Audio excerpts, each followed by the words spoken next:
And on behalf of the Mumbai Regional Chapter of the Institute of Indian Interior Designers, the IIID, welcome to day 3 of this 4-part series of webinar learning, Parametric Algorithms and Design, powered by Hybec Lighting. The team that put this webinar together was led by architect Leena Nimbalkar, the chairperson of the Mumbai Regional Chapter. Mentored by architect Rajesh Patel, past president of the IID. Architect Milind Pai integrated and coordinated all the various components of this event with the able support of architect Rupa Pinge of TFOD, the Future of Design. Day 1, the 28th April, saw architect Amit Gupta of Studio Osmosis take us through an exciting journey of his exploration with parametric algorithms in his integration of computation and design, and demonstrated in his wide spectrum of work.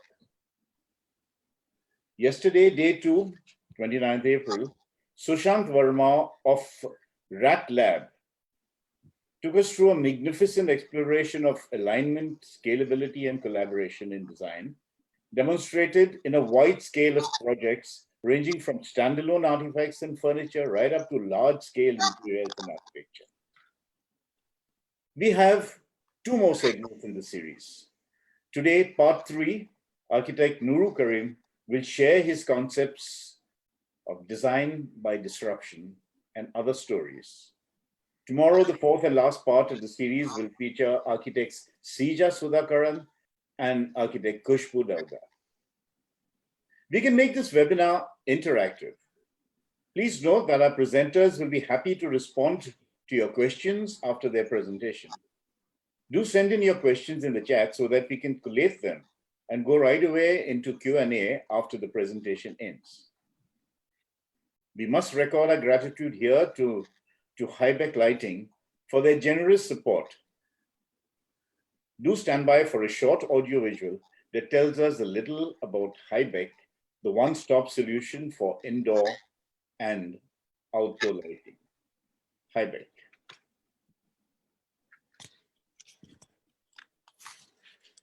So I would like to do a brief introduction for our sponsors for this seminar. Thank you, Hybec, for sponsoring all the 4 series of this webinars by IIID. Hybec is a known name in the field of interiors and exteriors both, and they are one of the manufacturers of exclusive lightings in our field. Hybec is almost a 15 years old brand now in Indian market, and they have supports and distributors pan Asia. So I'm going to share a short video of Hybec, and again thanking them for sponsoring this great event for us.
So friends, today we have Nuru Karim, founder and principal, NUDES.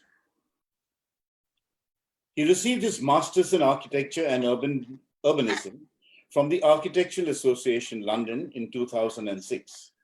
His undergraduate studies include travel and education in the metropolis of Mumbai. He was the KRVIA gold medalist and Montreal. He has worked for Zaha Hadid Architects in 2005 on a host of institutional projects, both in competition and schematic design and design development stages. NUDES operates within the realm of cross-disciplinary cultures of art, architecture, and computational design, powered by digital making tools addressing larger networks of social, cultural, and environmental.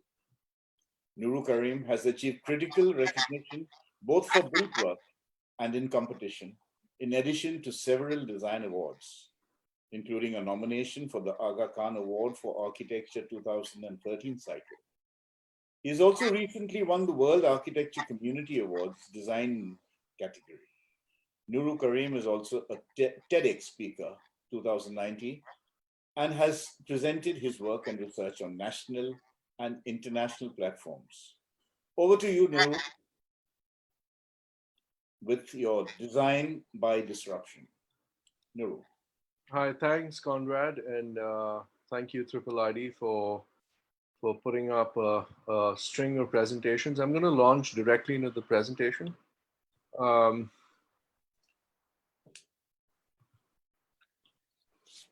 And all I need to do is share my screen right here. Okay.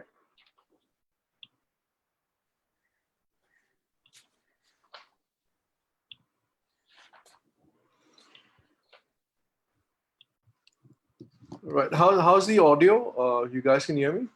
I can. Yes, yes, very clearly. Okay, great. So disruption by design, and we kind of rethinking architectural design strategies based on digital associative design models. So I think, you know, what I'm going to be presenting in this webinar is a bunch of thematic topics. One is the realm of additive manufacturing, which is based on 3D printing technologies. I'm going to be spending a lot of time also talking about how the construction industry can actually learn from social insect engineering. And also, perhaps for the first time, also going to be talking about 4D printing. And then leave you with a bunch of projects that we've been working on, researching on in the studio. So that's roughly the schedule for today. And hopefully then I'll kind of hand it over for a Q&A session. So this is just a quick snapshot of the evolution and adaptation of studio environments from yesteryear. So you've got this traditional design studio that kind of morphed into a paperless electronic design studio. We started getting more machines into our studios. We started getting wire cutters, and later on, even a lot of studios today are kind of equipped with 3D printers. There are also a lot of cloud computing farm kind of devices that allow you to hook up information on the cloud and work even remotely. And increasingly, we started looking at even computer laboratories for lectures, which actually has led to wireless ubiquitous computing, which actually looks at a very interesting integration of both traditional and digital integration. So let's take you back in time. In the 1980s, the first 3D printer was actually designed and launched. This was done by Professor Joe Beeman and Charles Deckard. And it was absolutely revolutionary somewhere in the mid 80s.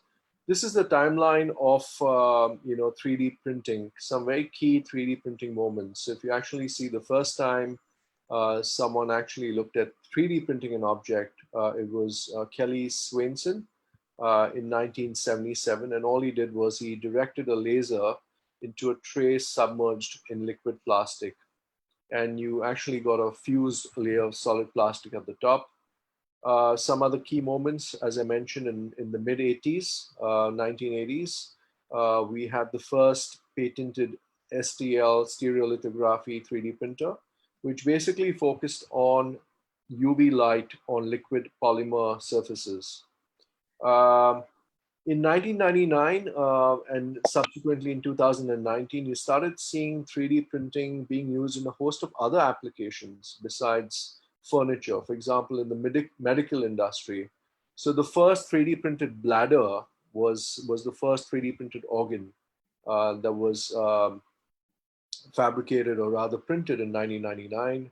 And a baby's life was actually saved by 3D printing a splint in 2019. 2005 was the first time we had a functional furniture piece that you could sit on, take the load of a human being, and was 3D printed by a French artist. So it has over, from the 1980s to 2020 made kind of quantum leaps in its scale and its kind of impact on several other industries besides architecture, fashion, art, medicine, so on and so forth. One of the things I spoke about recently was the whole idea of social insect engineering and how the construction industry in India could learn from social insect engineering. So if you actually see these termites by themselves, they really don't have any intellectual pedigree, but as they come together as a collective whole, as a swarm of entities, they have incredible intellectual pedigree.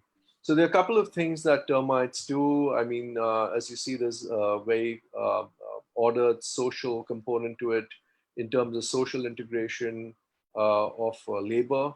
And they work on several elements such as stigmergy and cohesion. One of the very important things to learn from termites is the element of trust.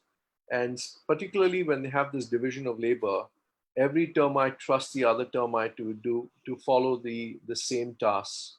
In a way, these are actually printed by termites, by a swarm of termites, using their own saliva, using local material like mud, clay, dung, and they kind of, in a way, 3D print collectively these amazing bioengineered structures. So these are very sustainable, bioengineered ecological structures made out of local material.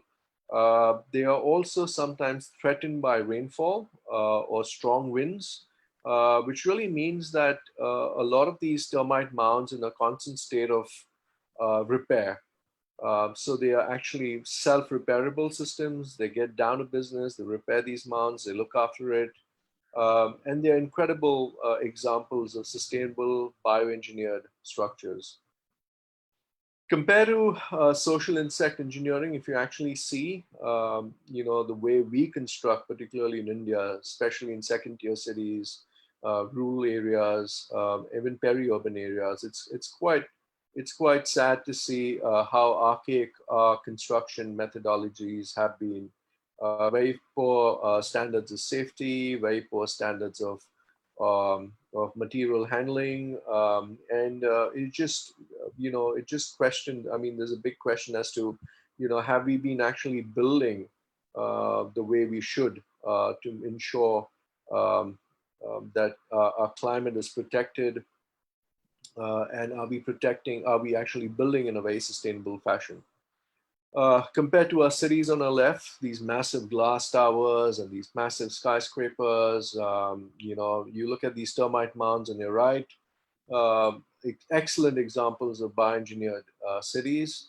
And some of these bioengineered cities have lasted even for many, many centuries.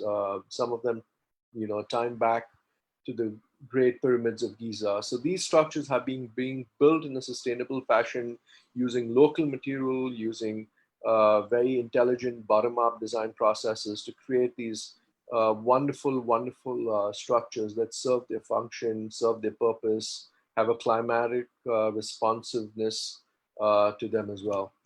A cross-section through some of these mounds will reveal that you actually have a lot of interesting spaces inside. There are flutes and chambers for cross-ventilation.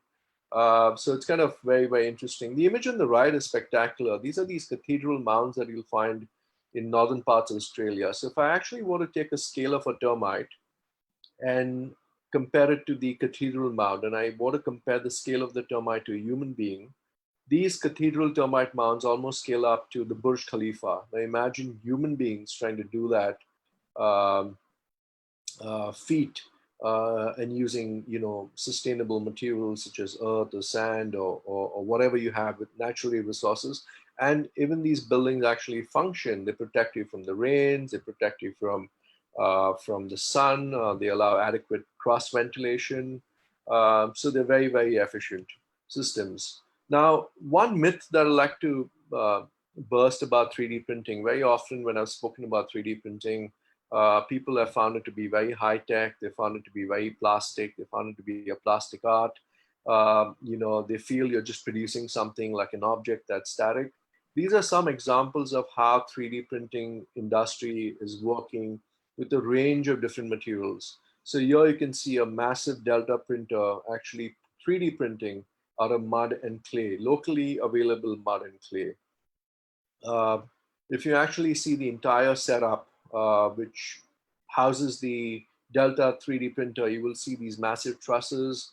Along the verticals, you have these rails that guide the Delta printer to move up and down as you're actually printing. And you will also see that if I were to actually highlight this wall, if you see this section, I just want to draw your attention to this wall out here. You see there's an outer layer and there's an inner layer. And then the sandwich wall is again has these kind of elements, which creates a very interesting cavity wall. So this curve or this kind of pattern not only creates structural strengthening to the entire system, but also allows it to be cool inside. These are then either you can, if you like the texture, you can leave it the way it is, or you can actually plaster it with your hands, and everything is just simple earth and material. Of course, you can see the size of the nozzle, and there's a lot of research and investigation that has to go into the material mix, because viscosity, understanding of the material, how this material binds together, what's the curing time, what's the setting time, or what's the baking time. These are all very important scientific elements that need to be looked at, especially when you're 3D printing. Having said that, 3D printing is now moving beyond smaller objects into objects that are much larger. You have even 3D printed bridges, which in a sense means that you know, this technology is scaling up. You can not only print small objects, but you can also print houses, you can print bridges.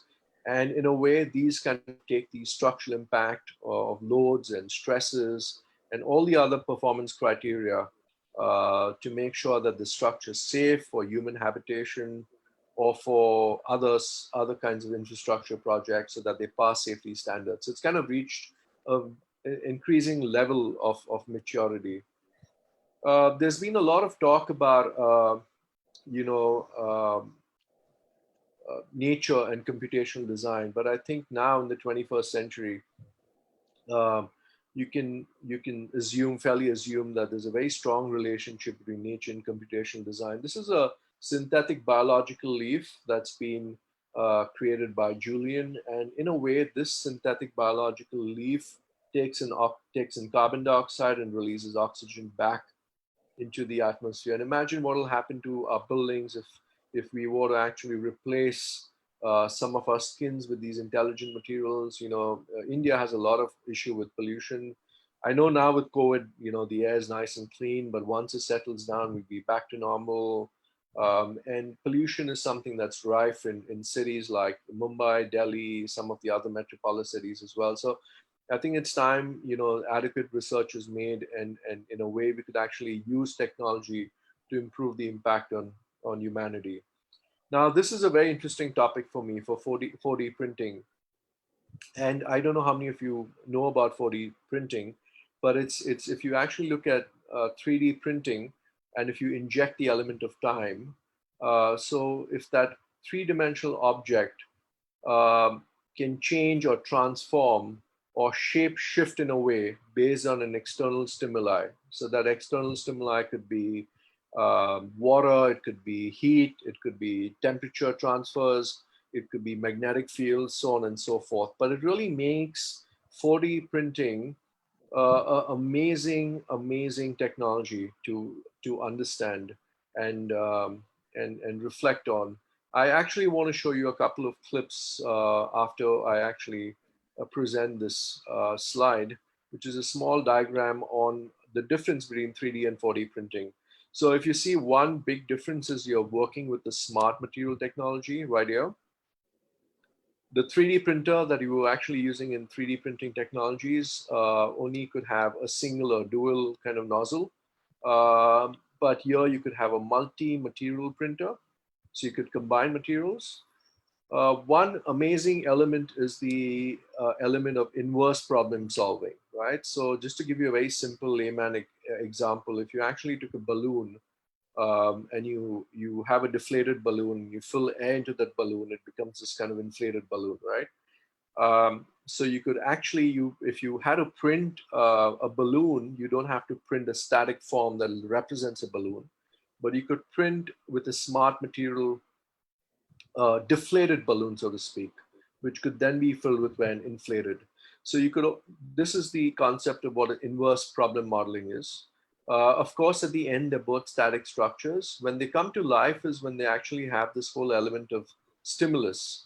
And there is a whole laboratory mechanism of interaction that then allows the object to be responsive in real time based on stimulus and on external stimulus.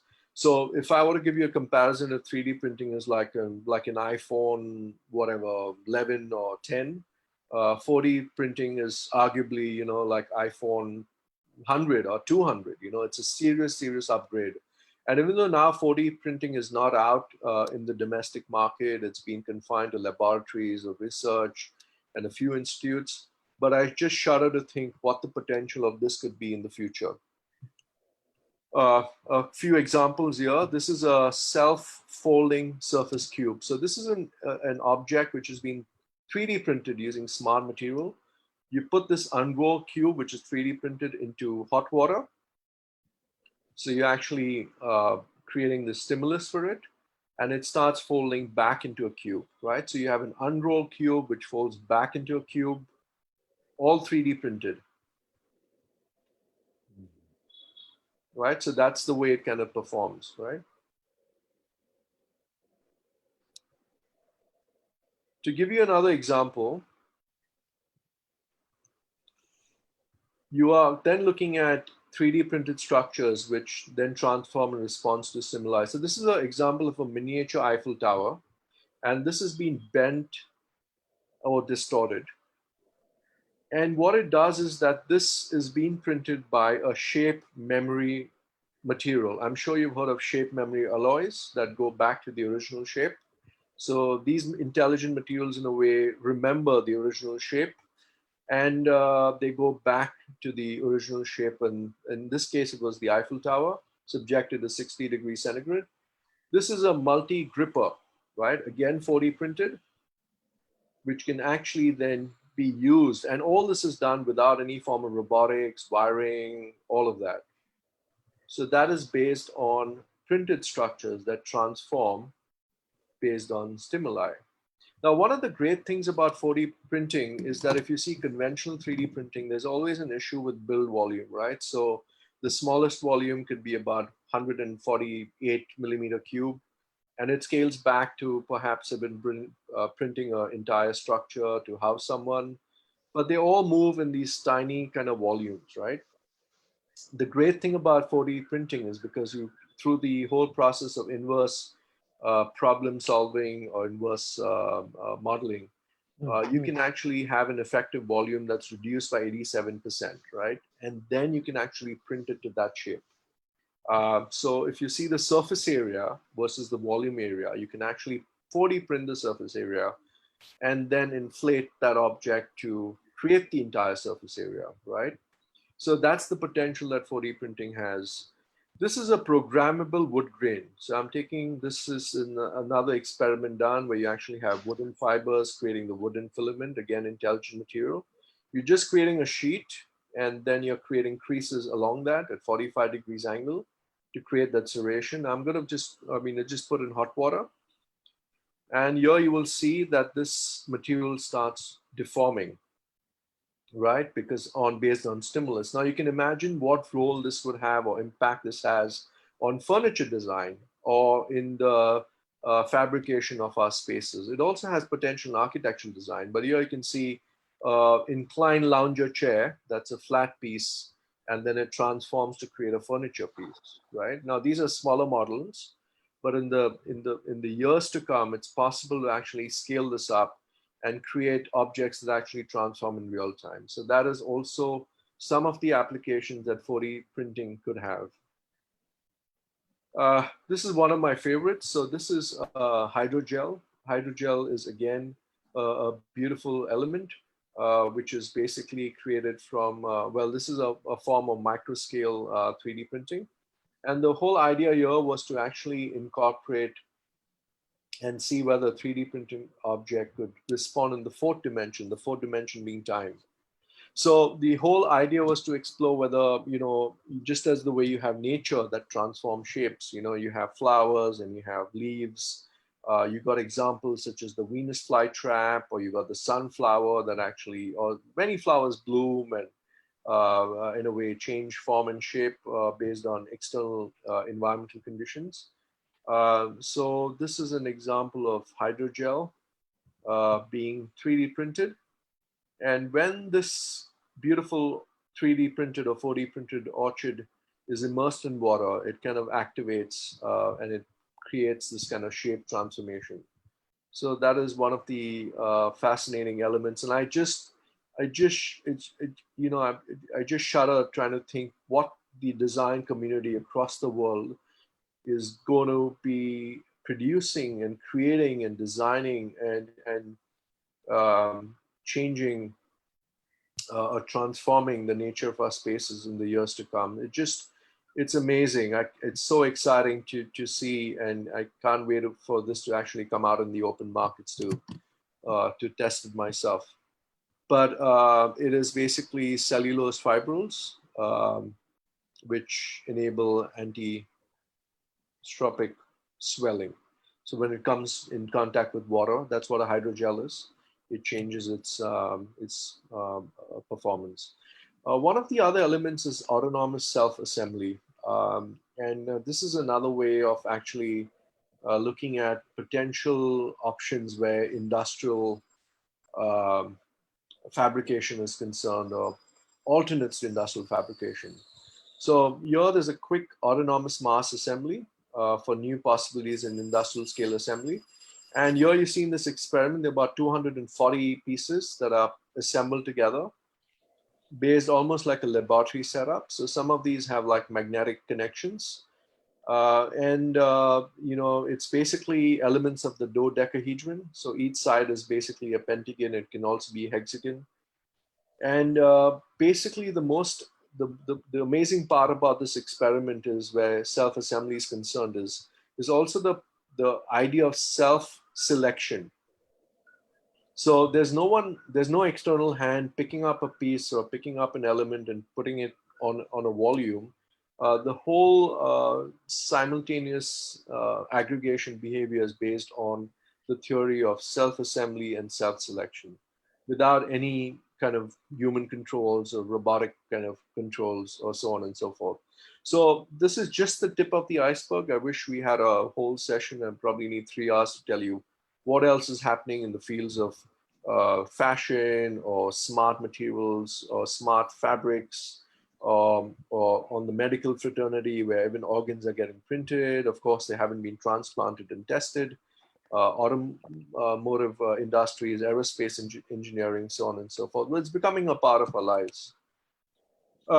This then brings me to the idea of the digital handmade, some of the themes that we've been exploring at NUDES at our studio. And these are some of the cross-cutting thematic areas that we're working with currently. Of course, we We look at the intersection of art and architecture and the whole ability of making a profound social impact. So that's potentially a theoretical sphere within which we work. But we've been working with, I just want to show you a few projects. One is the whole aspect of education as empowerment. How do we define architecture's infrastructure? Exploration of light, especially with some of our cultural and religious projects. And this whole idea of context, how do you define context, and the notion of sustainability. So the first project I wanted to show you was the Bookworm Pavilion.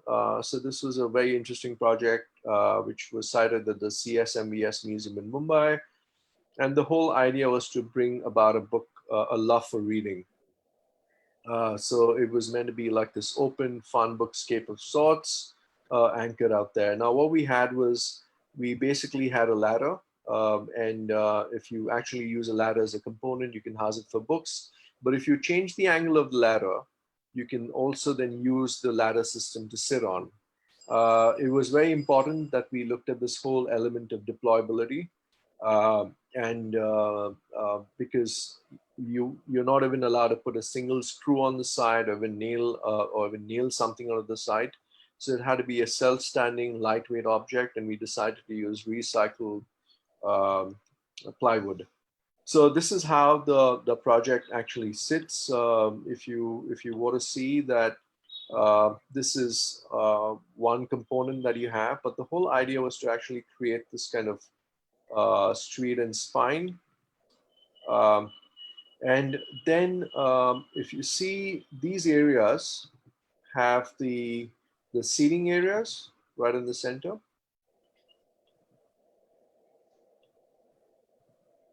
So in a way, if you're sitting here, and these areas have the bookshelf systems. So in a way, you have this whole kind of interaction between the seating and browsing areas across this. And one of the great things is also that we wanted people to actually explore the bookworm inside out.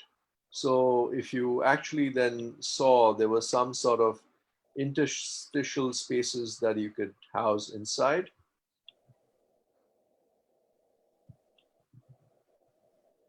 And there was also the relationship to the external side context. So you could also browse from the outside, or through this kind of street formation, or get inside the belly of the bookworm. So the whole idea was that, we wanted this to be a multifaceted kind of experience, something that people could meander, walk, maybe walk above, climb, sit in the shade, sit on the grass, sit inside the belly of the bookworm, so on and so forth. And here you can actually see, the interstitial spaces that I was talking about. So you can actually either browse something from here, or sit here, or walk into these little areas. So the idea was to actually create the space for children, and encourage children to ditch, or maybe have like a digital detox day, and ditch the iPads and the phones, or what have you, and start picking up a book. I love the smell of books. I love the tactile experience of books. And they come in different shapes and sizes, and different fonts, and there's so much to learn and grow, when you actually read. So reading becomes a very, very important activity. I don't know if you've heard of this, but there's something called a million-word gap, which really means that if you actually read to your child who is still the age of 5 every night, then that child has a 1.4 million word gap compared to a child who's not read at all. And that million-word gap exponentially rises by the time the child is about 8 years or 9 years. That child could have maybe an 8 million word advantage. So you need to start reading young, and it's not enough just speaking to them. You need to take a book and read. And there are studies that show that children who are read to at a very early age understand fonts and texts, and have the ability to write and even read at a very early age. So that was one layer that we wanted to work on. Second layer was the whole ability of human interaction. So, as a child, I was very intimidated by library spaces. The whole idea of this whole colonial library space with these massive, triple height foyers that you walk into, it is so intimidating for these little kids, just sitting on that table. The librarian was so intimidating. She seemed, maybe she just poker face, very nice person under that, tough skin, but very poker faced, one expression from 8 o'clock in the morning to 4 p.m. Don't mess with me, be quiet, be silent. And it was very intimidating. And we wanted to create this amazing kind of bookscape of sorts, where architecture meets landscape, meets program. And we were absolutely, amazed by the response that this project got. People flocked to it. People were climbing up. People were taking books and reading. It was so encouraging to actually see the youth of India, and particularly young kids, to come in and flock in large numbers and just read. It was so happy. We were so happy and fortunate that we could take part of this project. And of course, the entire system is deployable. It's about 4,800 square feet. It's about 40 feet by 120 feet. It's right now in our workshops. And we were looking for new sites, but hopefully if you guys have any ideas for some new nice public sites that we can pitch it out, it's important that you read irrespective of what the language is. So the idea is to encourage reading in any language, it doesn't matter. And of course we wanted to impact, to have this social impact. So education is a very core philosophy that we work with. We're very fond of the education sector. We've built a lot of schools in the past. We've recently won a few competitions where school design is also concerned. So it's something that, really interests us, in addition to public art. What is very interesting is the way it actually sat within the historical context. So you have this beautiful Indo-Saracenic architectural piece, the museum, and just the way it actually sits out there, very light-footed and blends into the green open space. And it was fantastic, just the response. The other project I wanted to share, I know we have a lot of viewers who are connected with interior design and product design and connected to IIID, which is the Indian Institute of Interior Designers, but cardboard, and cardboard has been such an amazing material. We've been so inspired and blessed to research and study architects such as Shigeru Ban, who's worked with paper tubes. And we've been actually dabbling with cardboard for a long time. I would like to give particular mention to Harish, who did a fantastic job of fabricating all these pieces together. But one great element of where cardboard is concerned is when if you actually look at the a section through a cardboard, about 50% of it is filled with air. So that's amazing. It's about that. It's important. It's not the material, but how do you work with that 50% void? We also were trying to work with both the micro and macro scenarios as to how we could actually get the whole element of fluidity within that space. We performed several experiments cutting cardboard and the corrugation at different angles, and we were surprised to see very different patterns, and just the way you cut it, what angle, what geometry, it reveals some amazing patterns where the void is kind of reflected and shared. So this is what it came up with. And this is also the idea of the digital handmade. I mean, we see there's a lot of discussion about art and crafts making a comeback. There was also these battle lines drawn between the art and crafts, and also mass production in the pre-industrial and post-industrial era.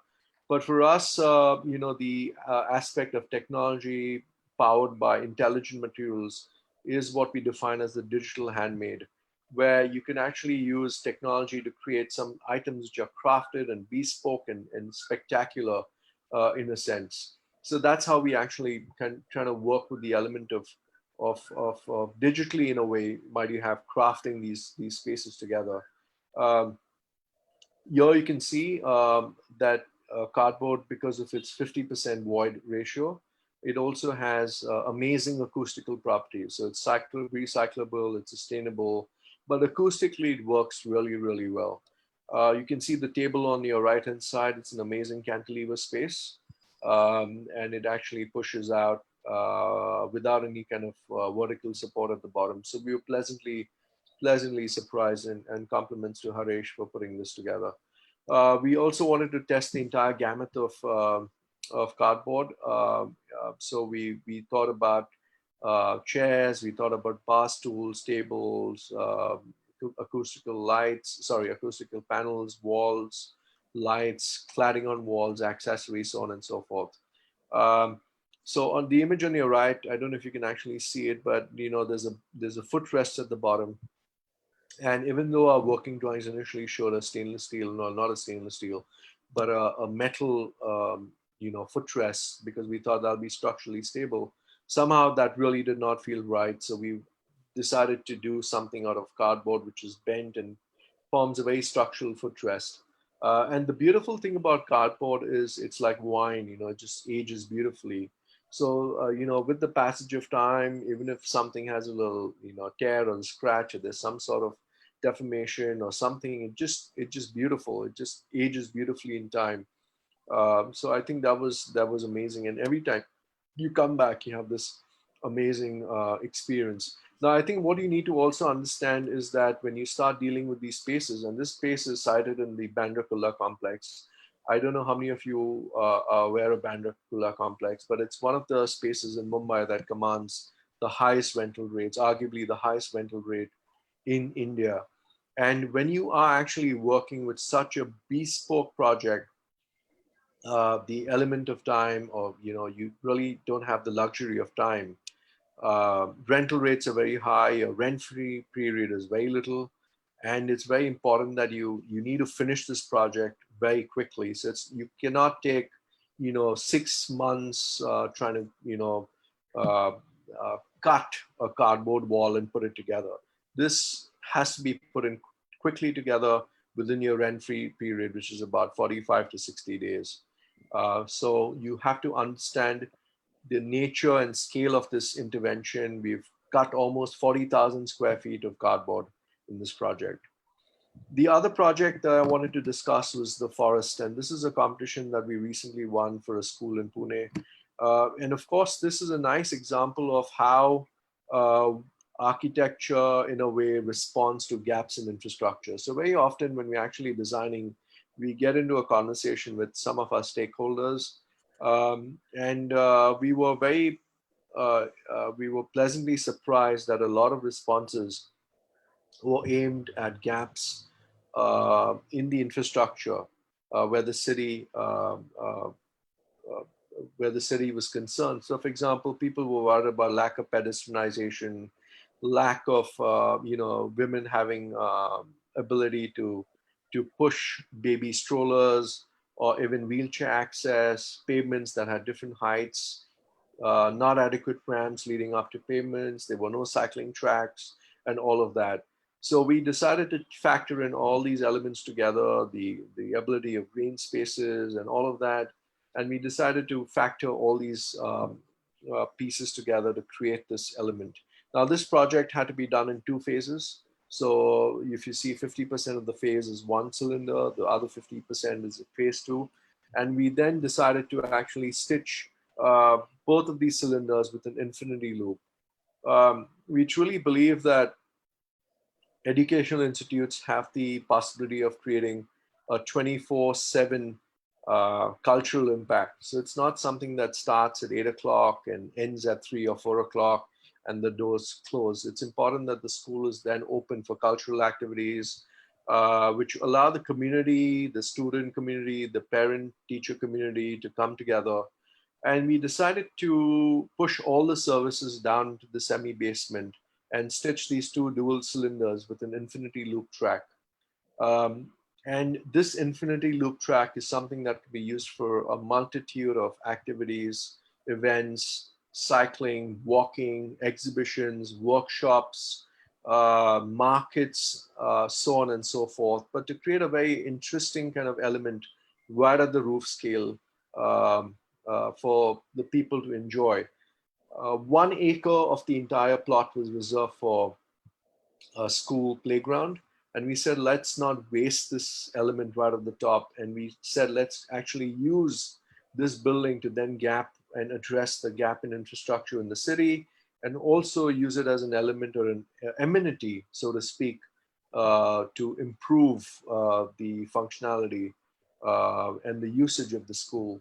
to create social impact. And all this is basically, of course, the roof is open to sky. There's absolutely no FSI or FAR involved. So of course, the clients are only too happy to accept this scheme. One other interesting element of the forest that I didn't speak about is the element of greenery. And it was important that we look at education as this whole playground of reuse, grow, play, innovate, learn, interact, so on and so forth. And we actually started looking at creating these sort of herb elements on the exterior, which could also dual up as elements that are combating the pollution, but also act as sound buffers, and in a way reduce the or increase the climate efficiency of a building without resorting to a lot of air conditioning and all of that. So Pune has this amazing climate in winters. Summers can be very hot and dry, but pretty much the rest of the year it has lovely climate where you can actually just open up the windows and see and have a nice class activity. But one of the deterrents is the immense amount of sound pollution that actually comes in through.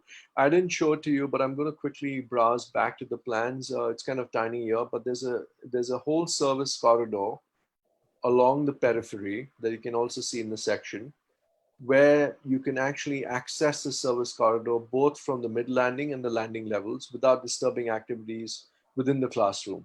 So a lot of these activities could be serviced and maintained. Of course, we don't encourage, tiny toddlers or kids to go outside and maintain. They'll have to be done by experts in that field. But some of these elements can be brought up to the foyer or to the playground activity to create some sort of herb gardening exercises and engaging with nature, so on and so forth. So that's the forest for you. The other element that the other project I want to share is the whole sum of projects that we're working where we're working with religious and cultural projects. So this was a mosque in Dubai that we were actually exploring, and one of the challenges was that the Mecca is basically facing this angle about 45 degrees. How do you actually come here? The site is actually rectangular, and how do you actually come into the mosque and then get directed to the west side without actually creating a building that's a skew here? So if you actually took your setbacks, you wouldn't be able to build the total requirement within that plot. So we decided to work on this whole module. Again, of course, when we deal with religious architecture, we try to deal with religious architecture in a way that's not representation in terms of symbolism. So we try to avoid, we didn't actually were working with domes or minarets or ornamentation of that kind. But we went back to the main focus where this project was, I mean, for us, it was a project to then explore this notion of Islamic geometry and mathematics and all of that within Islamic geometrical patterns to create this interesting tapestry. So that's how the section works. You see a double basement because there are lots of cars coming in and out, and we didn't want the pedestrian access to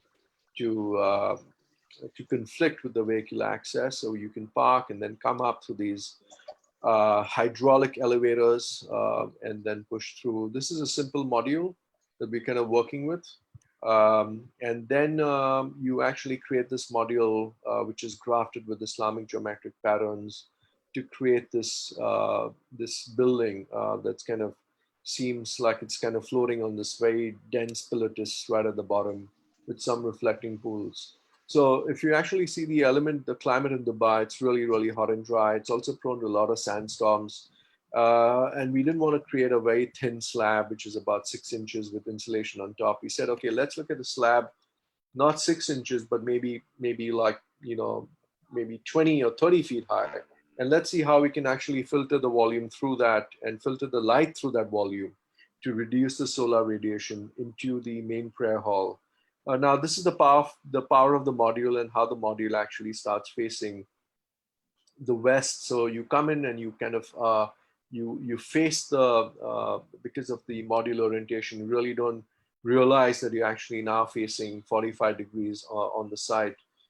without the building getting skewed in that fashion. And then we had a bunch of reflecting pools also at the bottom. Now, these are series of plans. These are not diagrams. All right. So these are a series of plans cut through the entire mosque project. And you can actually see the rich tapestry and how dense the layering is as you actually move up. So these are sliced at certain intervals, but you can actually see the light filtering through and then coming right at the bottom. So that was kind of interesting to look at this building as not something which is just a tiny shell, but to see it as a rich mass based on the module as well. This was also a very tough project for us, which was basically for a proposal in Abu Dhabi. It's called the Nest. And of course, it's an observatory to view flamingos, very, very difficult project. How do you actually put up a building or an observatory on a wetlands? So we came up with this idea of creating the observatory as a universally accessible ramp that moves up, a 360-degree panoramic viewing platform. It had a diagrid structural system, passive cooling, also an exhibition space as you move up along the ramp. And then you had the final skin, which is based on twigs. So we work with this whole idea of the nest. Of course, the idea of having the nest as an element of these reeds that you find. So these are locally available palm reeds that you cut and you assemble almost to create a log-like twig. And these twigs are then arrayed across to create the bowl of the nest, which provides a lot of relief again from the hot climate and relief from solar radiation. So that's on axis through the boardwalk in this beautiful wetland that you can actually see. And that's the view right from the top gallery as you move up. So portions of the nest are actually grafted out. So even as you move along the ramp, you can actually look outside and view have these amazing views of the landscape. And then, of course, BAD's been kind of closed now, but they're looking at expanding in areas like Vietnam and other parts of India as well. So we're looking forward towards that. Now, this is, for us, BAD was all about density, about gastronomical experience, about tactility. And it was a very interesting hybrid program that worked with retail, it worked with yoga, and it worked with the whole gastronomical kind of experience. So we have, microscopic pores that you can actually experience on your body, density of the pores, taste buds. We have almost 2,000 to 8,000 taste buds, and strands. So humans have almost 2 lakh or 250,000 strands, and the average density per squench is about 2,000 to 2,500 strands per squench. So for us, this project was about density. The image on the left, the exploded image on the left, talks about all the different interesting elements. We wanted to be very true to, that's how we also define the context of sustainability. So these 25,992 PVC pipes are all recycled pipes. And it's very important for us that we looked at this as both as an inside-outside project. So it's not a skin that just on the outside. How does it graft and increase that experience even to people sitting on the inside? And you can actually see the pipes being inserted into these acrylic and glass shutters. A lot of these lights that you see are actually recycled concrete lights, which were cast in old plastic bottles. And all the furniture that you see is all recyclable furniture that we've actually taken in. So the whole idea was respect the environment and look at sustainability. But we look at sustainability through an innovative lens, so how can we push that agenda forward? What next can we do with it? So this is how it actually screeches out and how it sits within the urban context. And one of the last projects the last project I wanted to actually show you is Bauri. Bauri is basically, it means water well. And this was a project which looked at modular housing for aggregate societies. Now, we spoke to the clients and we said, okay, fine, there's no point actually just creating housing. but how about creating a very mixed use typology based on certain reflections or an understanding of how aggregate societies work and function. So there's an element of housing, there are markets at the ground, there's a lot of clean tech research cells, there's also hydro farming, and there are other sustainable technologies such as solar panels. The inside of the Bowery is basically a cylindrical volume which houses the main water collection facility for rainwater harvesting. So that's the Bowery for you. And of course, if you see, the interior is very minimal, highly inspired by Gandhian minimalism, and you can see the spinning wheel. Of course, our first tryst with the spinning wheel was when we won a competition for the Charkha in 2007. And there's certain elements like beautiful, cool, very tasty water in these little earthenware pots. So I think the whole idea of creating very minimal design based on Indian sensibilities was something that we kind of were trying to work with rather than use some of the imported models that nowadays you find in softwares that look like sofas and lounges and dining tables with chairs and so on and so forth. And little elements like chatais or charpais and little low height tables, and books where you can actually then read religious books as well. So that's how the Bowery actually sits, all kind of modular and rotation, and spaces between these cells form little terraces as well, where you can actually sit out. So I can't actually read the whole thing because part of it is kind of covered. But if I were to move that out for you guys, any intelligent fool can make things bigger and more complex. It takes a touch of genius and a lot of courage to move in the opposite direction. A lovely quote by Schumacher, who was an economist. And I'll leave you with this last clip before we keep it open.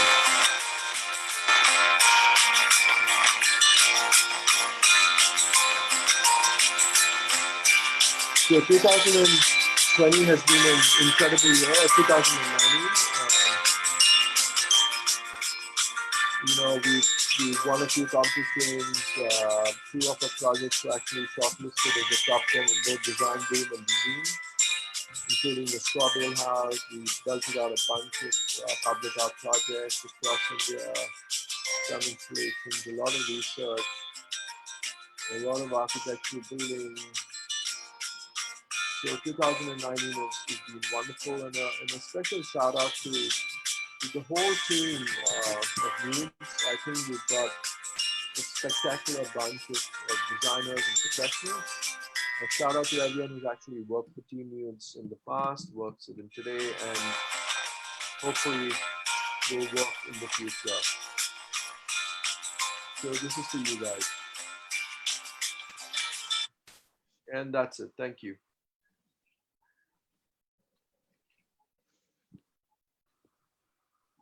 Hello.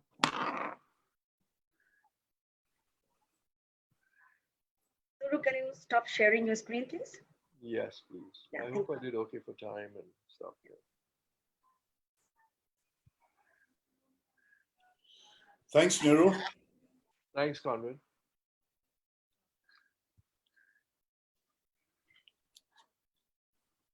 The first thing I very sincerely want to say that you have succeeded in disrupting our minds by design. This is really mind-boggling, is amazing, very inspirational, and the thought of and the element of time in an intelligent way and even a grassroots level way. I think this is amazing, amazing, amazing. It was super. Thanks, Conrad. Thank you. And I'm pretty certain we're going to have a lot of questions about this. So can I hand this over to Milind, because he probably has been putting all the questions together if he's also not disrupted by now. Milind? Yeah. Okay. Yeah, so as Conrad put it, absolutely mesmerizing presentation, Nuru. Thank you. And one of the indicators which I can quote is, there were hardly any questions being popped up during the presentation. I think people were so much glued to your presentations, they didn't want to switch over into any question answer series. And just for your information, we have almost touched 1,000 participants mark today. So that itself indicates what a touch of genius your work is, Nuru. And besides all the kudos that I'm getting, I want to read out a few comments because they make a lot of sense and worth mentioning. One of the panelists, the attendees, Mukesh Mehta says, every talk for the past 3 evenings have been simply awesome. I feel I have been a part of a Stone Age education. I sincerely hope colleges of architecture become more sensitive to imparting this level of education to our bright young minds and help them evolve and be inspired by you and your peers. I work in the area of slum redevelopment. I hope to introduce the work of Nuru Karim in our projects. I feel privileged to have an opportunity to be a part of this webinar. And among the question answers, I'll just quickly move on to some of the pertinent questions. So architect Vivek Popli is asking a question. He says, first of all, so good to hear you again, Nuru, after CRVIA. I would like to know if 3D printing techniques overlaid with future technologies like AI would be the way ahead. What could be the architect's role in near future with these new and intelligent technologies? Would you like to dwell upon the AI aspect and what the architects? Hi, Vivek. Good to hear from you after all these years, and hope you're doing well. Yeah, absolutely. One of the things that we need to focus on is that tools empower designers. They really, at the end of the day, they do not design for you. So I think we need to keep that in mind. And the other idea is that it becomes a little dangerous if you look at as design tools as fashion, right? So architecture, because of its long gestation period and longevity, I think we need to focus more on content rather than fashion. So sometimes I see a lot of students saying, oh yeah, I want to do this because it looks good. But I think the focus should be on how it performs and not necessarily what it looks like. But I think, 3D printing, AI, 4D printing, robotics, swarm robotics, drone technologies are definitely the future. Because they have an impact to aid human growth. I firmly believe technology is of no use, absolutely no use, if it doesn't impact humanity. And I think if you look at a demographic, if you look at India's demographic with 70% rural, 30% urban, if you look at some of the issues that India is dealing with respect to housing, affordable housing, water sanitation, pollution, infrastructure, health and hygiene, gender equity, pollution, you will find that India has a lot of work to be done. And I think the way out is actually focusing on innovation, harnessing the power of technology, and how we can actually work with technology in the future is something that we need to work on. So just to summarize, I think it's absolutely critical for us that technology needs to impact humanity. Correct. And Nuru, also Nuru, one more question. What is popping up is, some people are asking in terms of executing of this project.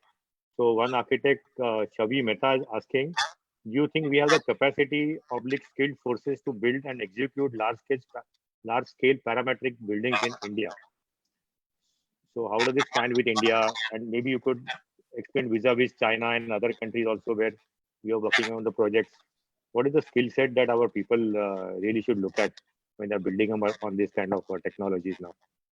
So if you actually go to the National Skill Development Corporation, based in Delhi, you'll actually find that almost 80% of our workforce, construction workforce, is unskilled. Now, most of the projects that we're doing is we're working the 20% skilled labor force, and some of this skilled labor force is getting used by a lot of leading construction companies. Of course, these leading construction companies, along with developers, are doing some great work in terms of skill building, capacity building, making sure that that percentage actually increases rather than reduces. But I think it needs to be sophisticated. It's a very unorganized sector, absolutely unorganized sector, construction. There's a huge institutional void where the construction sector is concerned. And honestly, there's no guarantee that the building is going to come out with that kind of quality or with that kind of material. So you know what I'm talking about. But I think, yes, in the future, I don't think it's a question about what the building looks like, or we understand parametrics as a model build with parameters that kind of have a set of relationships, right? It is not something that it looks like a building or looks like a particular language, right? So it's something as a tool that you can empower.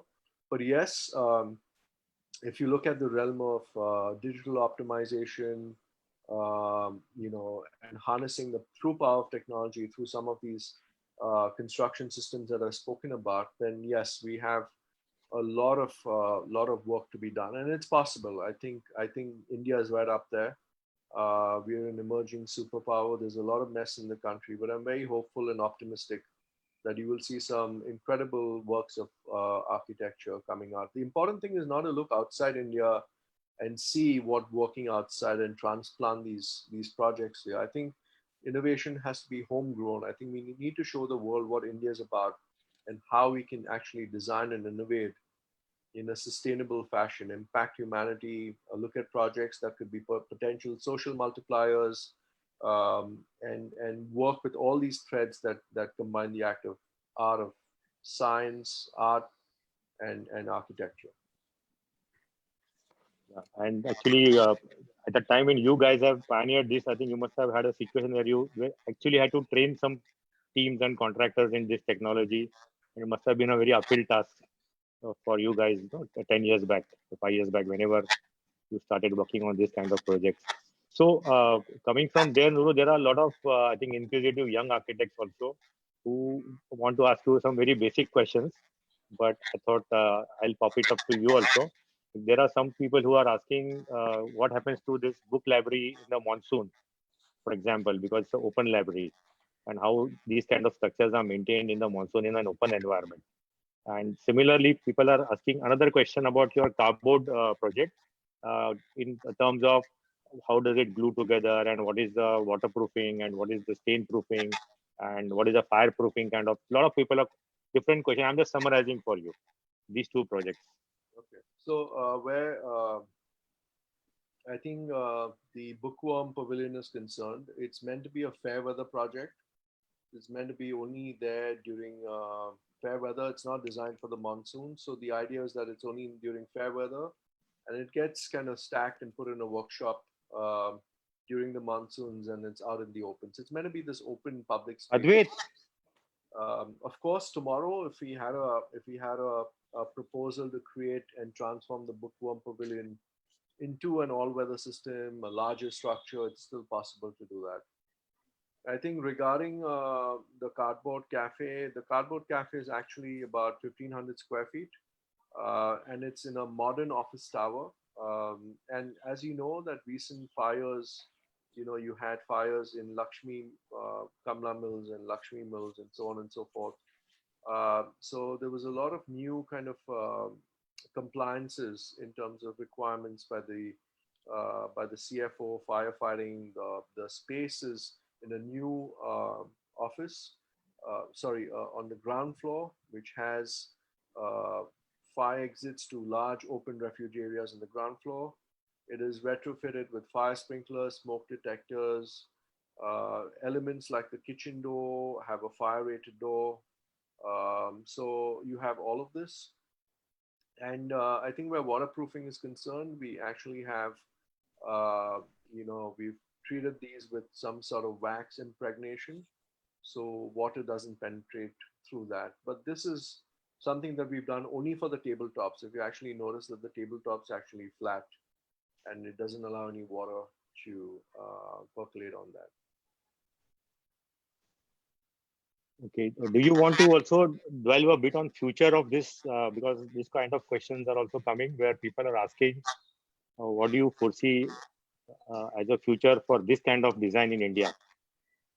Vis-a-vis so many things, like our traditional designs or the way people are still used to working without technology. Yeah. In that retrospect, how do you compare? So I think, it's that's what the journey of an architect or designer is. I encourage a lot of students to pursue their dreams and goals. If someone believes in working with bamboo, I love bamboo a lot. I'm just waiting to do a nice big project in bamboo. Or if you want to work with even cutting edge technology, so or brick, I love brick for that matter. But yes, I mean, just pursue your goals and your dreams. It'd be very boring if everyone did one thing. So Yeah. I think Correct. that's sort of There is space for everyone. there's space for everyone, but I think it's important that you ask the right questions and take that risk and have the courage sometimes to move in the other direction. It's very interesting to move where the herd is moving, but sometimes it's important to take that little risk and courage and say, yeah, I want to, if I'm doing this project, what are the questions I'm asking that I haven't asked before? How can I actually increase the risk component of the project? When I'm talking about risk, I'm not talking about putting your client's money at stake, right? Neither am I talking about risk in terms of doing something where the building falls down, right? So you have a whole team of consultants with you to support that. Architecture is not a single entity person, and if you think an architect has all the solutions, then I think you're on the wrong business. But yes, you are in a way a director. You have a certain vision, and it's important that you work with the rest of the team, your structural consultants, your MEP consultants, your traffic engineering consultants, to make sure that the building works. At the end of the day, you're not actually creating a sculpture. You're creating a building that has a use and a function and a performance. But that's why we actually then use the realm of public art to do a lot of research. So like projects like the bookworm are fun. It's just brave and fearless, and we push it out. And somehow that gets fed back into our architectural projects. So we work then towards action research as well. And also they are visible in a public space. So it also promotes the design as a parametric theme, whatever we have in the public realm. So one question which a lot of people are asking, and I'm not going to ask you specifically, is about the softwares, because we have dwelt enough on so many beautiful aspects of your design. And tomorrow's session, we are going to have two young girls who will be doing a better job of explaining that part. I mean, they are a very young practice, and this software part to the viewers, I'm going to leave it for tomorrow. So I think, Nuru, I'm going to leave you with that, thoroughly inspired, and over to Conrad, and I will take it over from here. Thank you a lot. Thank you, Milind. Thank you. Bye-bye. Bye.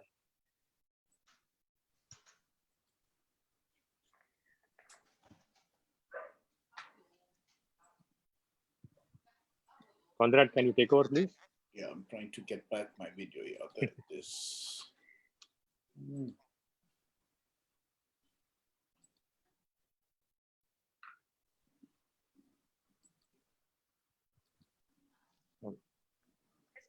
Let's start the video.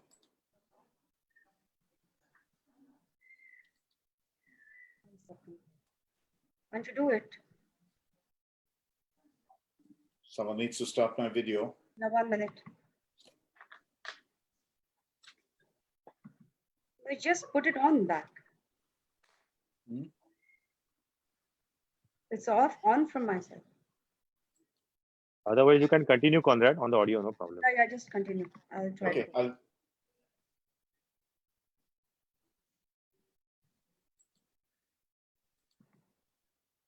Conrad, no problem. Continue on audio. Yeah. Yeah, that's fine. Oh, there you are. Done? Yes. Yeah, you're there. Okay, I think. Am I on? But you can hear me. Yes, yes, go on. Go on, Conrad. Okay. Nuru, this was really very inspirational. As I said earlier, you opened up our minds. Thank you, Conrad. It's really, really